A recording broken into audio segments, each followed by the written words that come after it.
Associates की जानिब से मैं आप सभी मीडिया के मेंबरान का शुक्रिया अदा करता हूं कि आप लोग यहाँ पर आए हैं।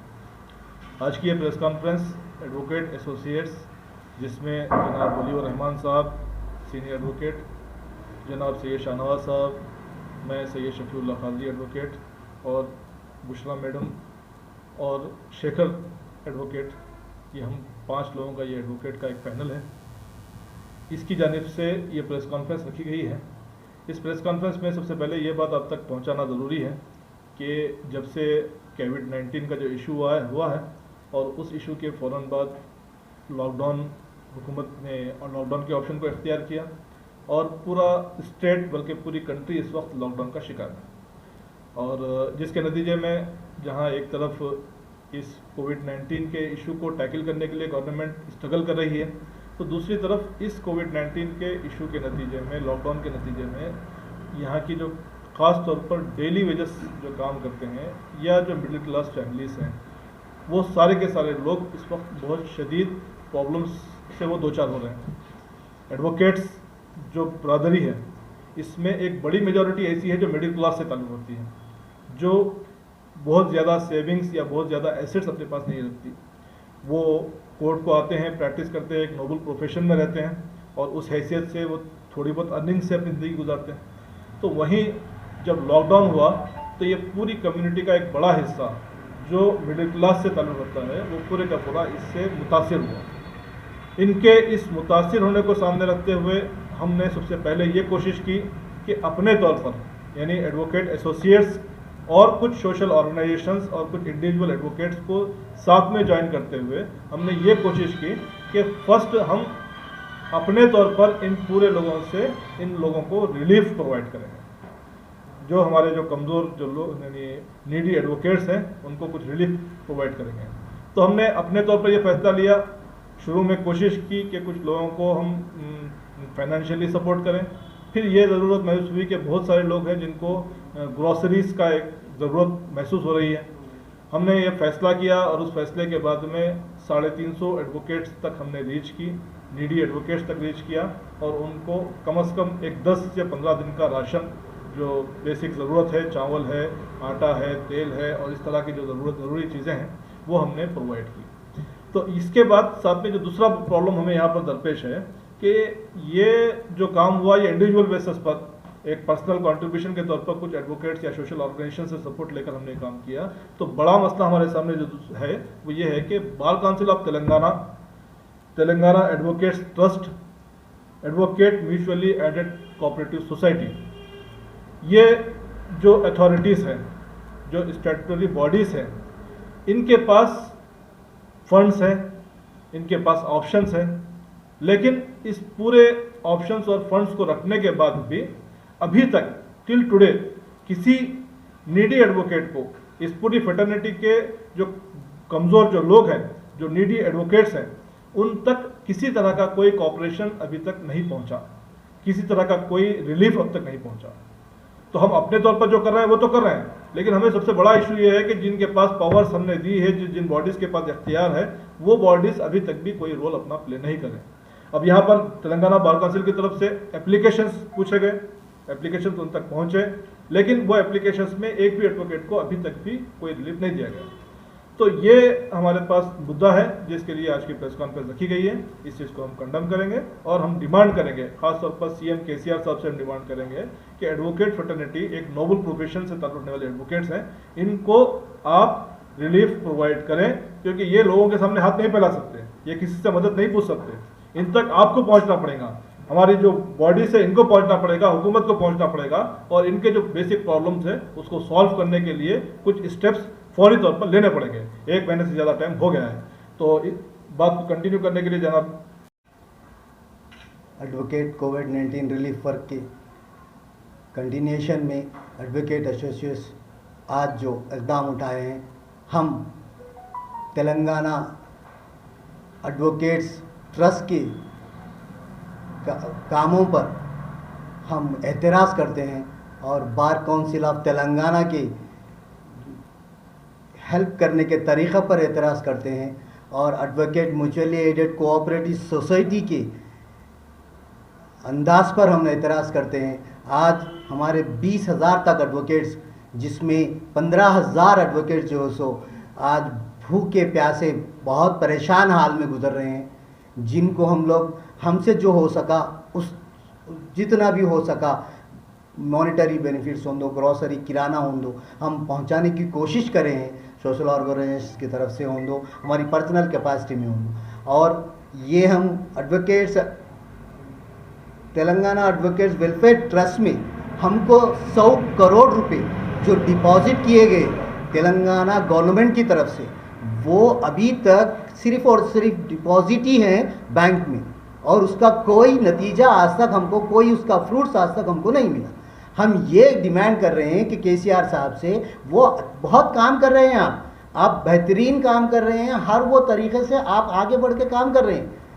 आप सबको अपने आप से बचाने की कोशिश कर रहे हैं, लेकिन हमारा ट्रस्ट में जो पैसे आप डिपॉजिट करवाए हैं जॉइंट उसमें, तो फिर उसका क्या फ़ायदा क्या है जो हमारे को आज तक उसका बेनिफिट ना मिले हो। 100 करोड़ रुपए का अगर 5 साल का डिपॉजिट अगर देख लिए, इंटरेस्ट अगर देख लिए, तो कई करोड़ रुपए हो जाता है। तो फिर वो अमाउंट हमारे को पहुंचने के बजाय आज तक भी वो क्यों सड़ रहा है। और बार काउंसिल ऑफ इंडिया जो हमारी welfare, bar council of Telangana जो हमारी वेलफेयर के लिए बनी हुई है, जो हम हमारी सहूलत के लिए आपको चुन के वहाँ पे बिठाए हुए हैं, फिर आप लोग क्यों आगे नहीं बढ़ रहे हैं। यहाँ पे कई एडवोकेट्स अपने पर्सनल कैपेसिटी पे बाहर आकर एडवोकेट्स को और जनरल पब्लिक को भी सपोर्ट कर रही है, उन लोगों को अपनी थोड़ा बहुत मदद कर रही है। तो फिर ये चीज़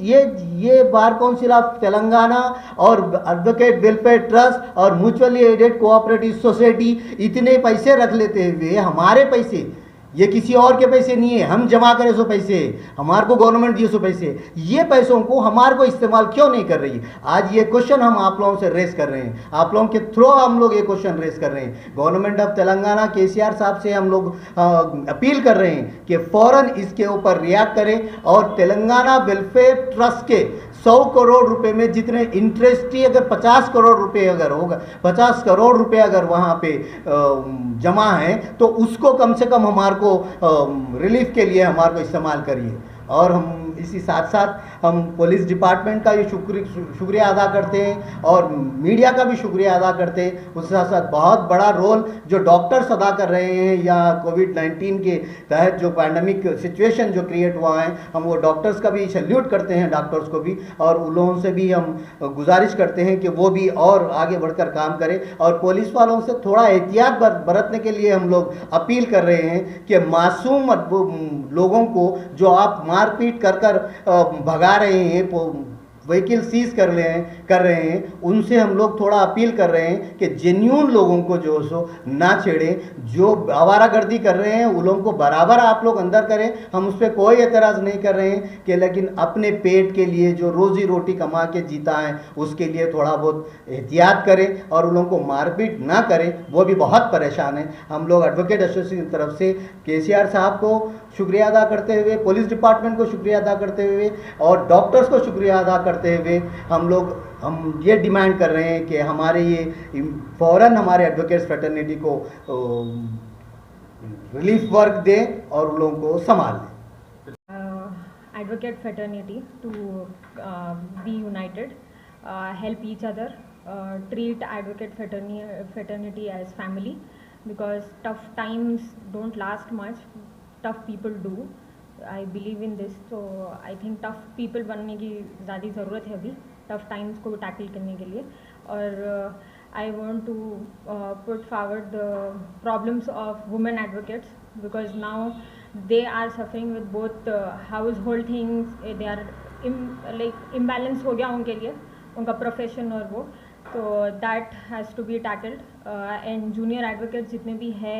तो they just started their careers जितने भी है, तो उन लोगों के लिए भी बहुत मुश्किल हो गया अभी, क्योंकि we don't have a monthly based salary thing, we deal it with case to case,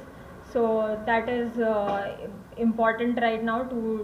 deal the issue। I think the Bar Council of Telangana and the responsible bodies should act quickly in this crisis situation, because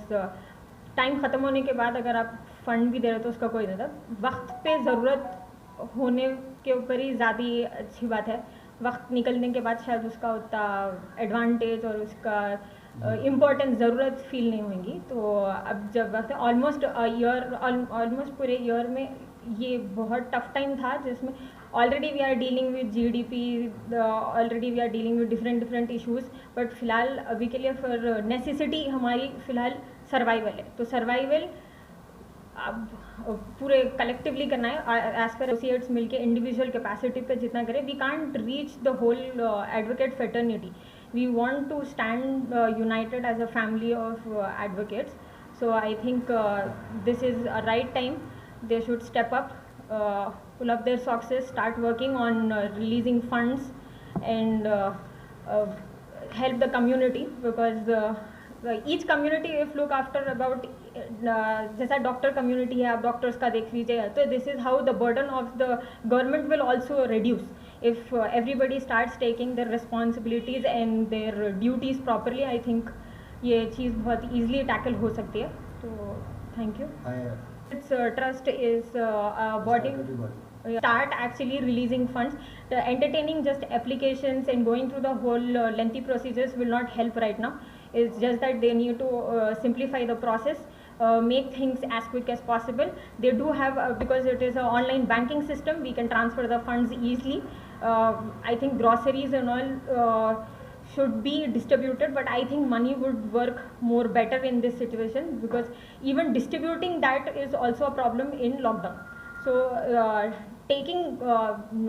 responsibilities of distribution of grocery fraternity and distributing them to home and I think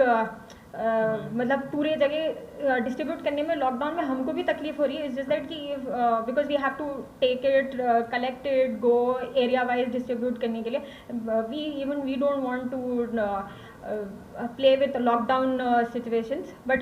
we have to do it. But I think money would work more better. So police का corporation बहुत अच्छा था, but I think still उनकी capacity में जितना लोग उतना कर रहे हैं, उससे ज़्यादा we can't expect more. It's just that responsibly अगर फंड्स रिलीज जल्दी होते हैं तो हमारे लिए फ़ायदा है और सिचुएशन की नीड टैकल होने में आसानी है।